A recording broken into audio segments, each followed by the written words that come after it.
Welcome back to another GeekaWhat video, and today something slightly different. Now normally these tech topics video that I do where I talk about tech, normally these are scripted, and this video isn't scripted because I wanted it to be raw, and this video is going to be called My Message to AMD.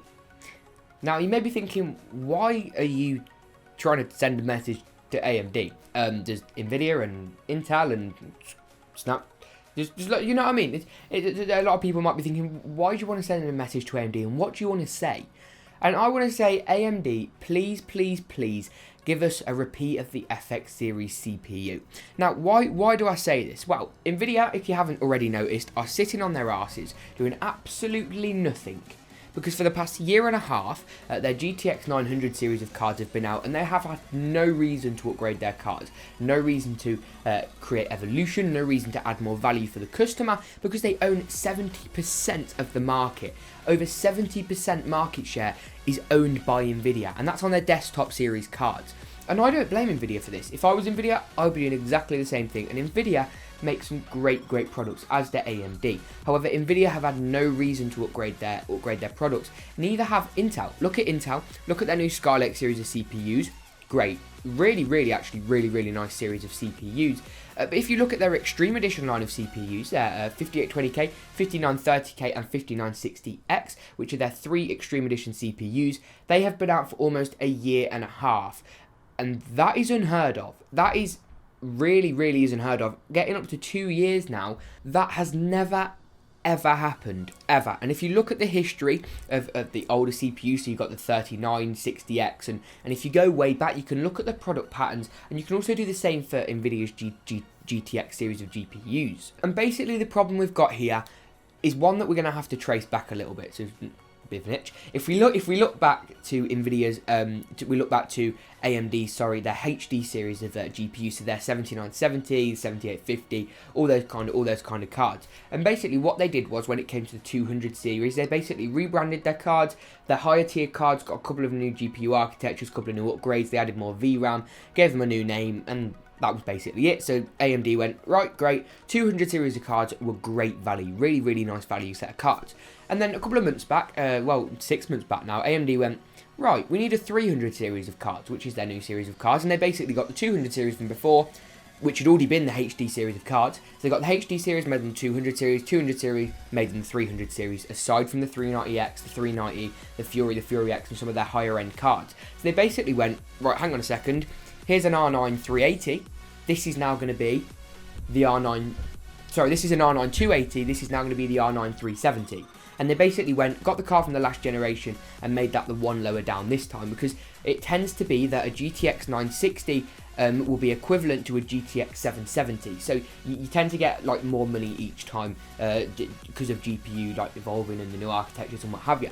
And basically the problem is Nvidia and Intel, for both CPUs and graphics cards, have gone, well, right, AMD, they're not doing anything, they're not changing anything, so why do we need to evolve? And we need AMD to do well, and we need AMD to stop faffing around. So at CES 2016, the recent CES, which was almost a month ago now, which is really scary, because that feels like last week, AMD announced their new stock CPU cooler, and I think a silent stock CPU cooler, because my AMD stock CPU cooler sounds like it's going to take off every 5 seconds, and I think having a CPU cooler is a really silent, a really nice CPU cooler is great, especially because AMD's chips typically run a little bit hotter. But AMD, is your priority really going to be showing off CPU coolers? Like, really? Because most people will go for third-party coolers anyway, because your FX chips, your hotter chips, people overclock. They're great overclockers, and that's what we need. We need a new series of slightly more power efficient, slightly cooler FX series of CPU chips. DDR4 memory now has been used by Intel for the past year and a half, 2 years. AMD has not got any CPUs whatsoever, no consumer or Extreme Edition CPUs that support DDR4 memory. And that to me is literally disgraceful. Most of AMD's AM3 Plus motherboards and that architecture of CPUs, they have PCIe 2.0 lanes. Some of the motherboards don't even have SATA 3 6 gigabit per second, and instead have SATA 2 3 gigabit per second, which means you can't even fully take the speed advantage of a hard drive, let alone an SSD, an NVMe SSD, a PCIe SSD, M.2 SSD. And it's ridiculous. And there's motherboard manufacturers such as Asus, which are doing some really great stuff, by the way, creating a new AM3 Plus motherboard that tries to fix those problems. But the motherboard is always there to house the CPU, the RAM, and to connect all the components together. And if the CPU at the root of the problem is the CPU is the root of the motherboard and the CPU is the problem, that's what needs to be changed. And AMD released some new graphics cards on some new architectures. You did that with the Fury and the Fury X, just great, and release some CPUs, some 6, 8, and 10 core CPUs like you did with the FX series, because they were a great set of CPUs, not only for editing, not only for gaming, but also for like video rendering and streaming. And those CPUs went down like a storm. So stop faffing around with your low-end APUs, because Intel are doing a better job with integrated graphics on their Core i3 Skylake CPUs, which aren't even APUs, than you are with your dedicated APUs, which are meant to have a higher focus on graphics. We don't need new APUs. We don't need new rebranded GPUs. We don't need new stock coolers either. We don't care about stock coolers in the greatest of respects. Your stock cooler might be silent, but the chances are you're including this on an 8370, for which people will always, 99% of the time, want to overclock. And to overclock a CPU like that, you ain't going to be using the stock cooler. People that are spending that much money on a CPU will not be using the stock cooler. And if they are, then they're making a bit of a mistake, or if they're not overclocking. And if they're not overclocking, they don't need this new CPU cooler, because they don't need all these fancy heat pipes.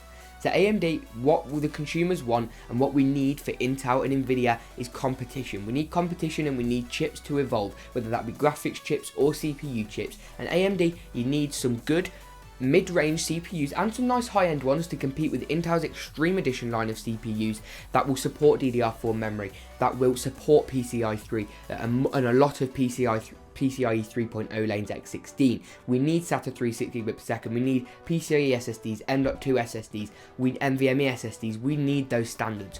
And the reason we need those standards is because without those standards, you will fall and you will die, AMD, because you can't survive on the consoles anymore. The consoles all use AMD chips, PS4 and Xbox One, but they're practically selling them at tiny profit margins now, the PlayStations and the Xboxes and what have you. So AMD released some great desktop chips, because I'm telling you, if AMD released an 8 or a 10 core CPU tomorrow that will go in line with Intel's 5820K or 5930K, I will buy it and I will use it in my editing rig as opposed to an Intel CPU.